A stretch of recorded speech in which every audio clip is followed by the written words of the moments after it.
Welcome back to knowledge with AR. ഇന്ന് നമ്മൾ സംസാരിക്കാൻ പോകുന്നത് ഇന്ത്യൻ സൈന്യത്തിൻ്റെ അഭിമാന ദിനമായ കാർഗിൽ യുദ്ധത്തെ പറ്റിയാണ്. ഇന്ത്യൻ സൈന്യത്തിൻ്റെ വീരസ്മരണ ഉയർത്തുന്ന ഒരു ദിനമാണ് കാർഗിൽ ദിനം. 1999 കാർഗിൽ യുദ്ധത്തിൽ ഇന്ത്യക്ക് ലഭിച്ച വിജയത്തിൻ്റെ സ്മരണയായി ഈ ദിനം ആചരിക്കുന്നു. പാക് സൈനികരും ഭീകരവാദികളും കാശ്മീരിലെ കാർഗിൽ മേഖലയിൽ ഇന്ത്യൻ ഭൂപ്രദേശങ്ങൾ കയ്യേറി സെഞ്ചുറിയൻ പാസുകൾ കീഴടക്കിയതിനെ തുടർന്ന് ഇന്ത്യ നടത്തിയ ശക്തമായ സൈനിക പ്രതികരണമാണ് ഈ യുദ്ധം. ശൈത്യകാലത്ത് അതിർത്തിക്കപ്പുറത്തും ഇപ്പുറത്തുമുള്ള പോസ്റ്റുകളിൽ സൈനികർ മാറി നിൽക്കുകയും വീണ്ടും വസന്തകാലം വരുമ്പോൾ ഇരുപക്ഷവും സ്വന്തം പോസ്റ്റിൽ എത്തുകയും ചെയ്തിരുന്നു. എന്നാൽ 1999 പതിവിലും നേരത്തെ എത്തിയ പാകിസ്ഥാൻ സൈന്യം കാശ്മീർ ഭീകരരുടെ സഹായത്തോടെ കാർഗിലിലെ ഉയർന്ന പോസ്റ്റുകൾ പിടിച്ചെടുത്തു. ഈ ചതിക്ക് പാകിസ്ഥാൻ സൈന്യം നൽകിയ പേരാണ് ഓപ്പറേഷൻ ബാദർ.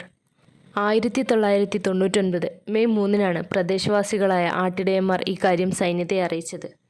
മെയ് 5 ആയതോടെ പാകിസ്ഥാൻ ആക്രമണത്തിന് തുടക്കം കുറിച്ചു. തുടക്കത്തിൽ നുഴഞ്ഞുകയറ്റത്തിൻ്റെ സ്വഭാവത്തെയും വ്യാപ്തിയെയും കുറിച്ച് ഇന്ത്യൻ സൈന്യത്തിന് കാര്യമായ അറിവില്ലായിരുന്നു. അതുകൊണ്ട് തന്നെ ഇന്ത്യ ശത്രുവിൻ്റെ ശേഷിയെ കുറച്ചു കണ്ടു. ഇത് കനത്ത തിരിച്ചടിയാണ് സമ്മാനിച്ചത്. പിന്നീട് ഓപ്പറേഷൻ വിജയ് എന്ന പേരിൽ ഇന്ത്യൻ സൈന്യം അണിനിരന്നു. തുടർന്ന് 72 ദിവസത്തെ യുദ്ധത്തിനൊടുവിൽ ഇന്ത്യൻ സൈന്യം പാകിസ്ഥാൻ സൈനികരെ അവരുടെ അധിനിവേശ സ്ഥാനങ്ങളിൽ നിന്ന് ഒഴിപ്പിച്ചു. അതോടെ യുദ്ധം ഔദ്യോഗികമായി അവസാനിക്കുകയും ചെയ്തു.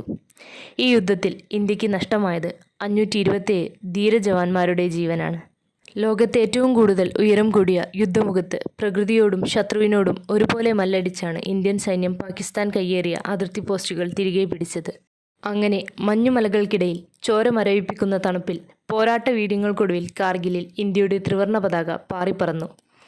എല്ലാ വർഷവും ഈ ദിവസം യുദ്ധത്തിൽ പങ്കെടുത്ത ധീരസൈനികർക്ക് ആദരമർപ്പിച്ച് കാർഗിൽ വിജയ ദിവസമായി നാം ആചരിക്കുന്നു.